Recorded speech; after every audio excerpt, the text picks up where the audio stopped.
8 years is called Bush medicine in honor of that, and the fact that there are natural alternatives. And so a naturopath's job really is to give people alternatives that will help you get out of your way. You know, oftentimes we have the ability to heal, but we stand in our own way, whether it's going through surgical interventions or pharmaceutical chemical interventions. They're not necessary.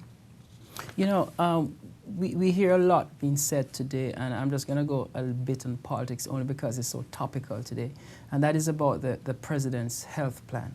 And to make it more affordable for the population. What is your take on that?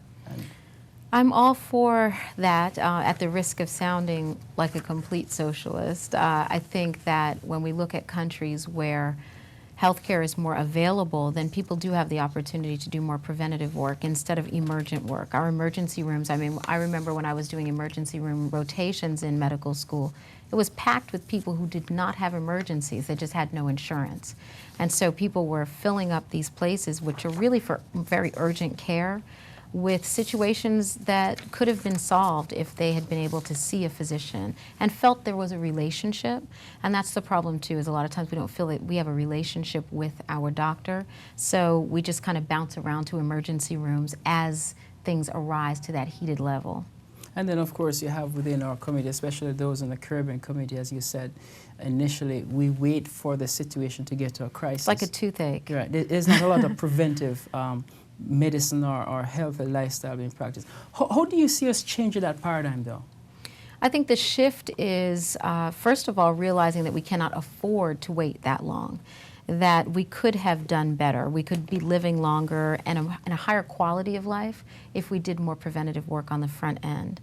And that's primarily why I relate most of what I do to looking and feeling dynamic. I think that that speaks for itself. When you say to somebody, I'm a million years old like I am, or... hold on, back up. So therefore, a healthy lifestyle is indeed sexy. Of course. Okay, moving right along. Right, it's inherent. I mean, I think that's just inherent. When I visit my daughter is in college now in her last year. She's 23, she'll be 24 this year. And when I go to her... You think we need to like play that again? I don't think many people heard that. No. Or they're trying to relate what you said to the person who is saying it. Well, I mean, I think that it speaks for itself. I have a 5-year-old daughter and I have a 24-year-old. And for a lot of women who come to me, for example, saying, I have fibroids, I have these issues, I have endometriosis, I'm having issues conceiving, I'm having a hard time becoming pregnant or miscarrying or whatever's going on. A certain lifestyle will allow you to be able to have a child that's in children in two different generations, if that's what you wanted to do.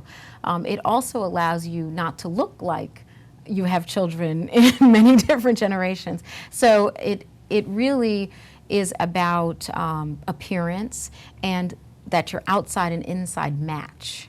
And that's the problem, is that in this culture, we're used to getting maybe some surgical interventions for tightening our skin or suctioning out fat out of our bodies or putting in bands around our stomach to prevent us from eating so much, when really what we needed was more activity, and it makes you feel and look the way that you really want to.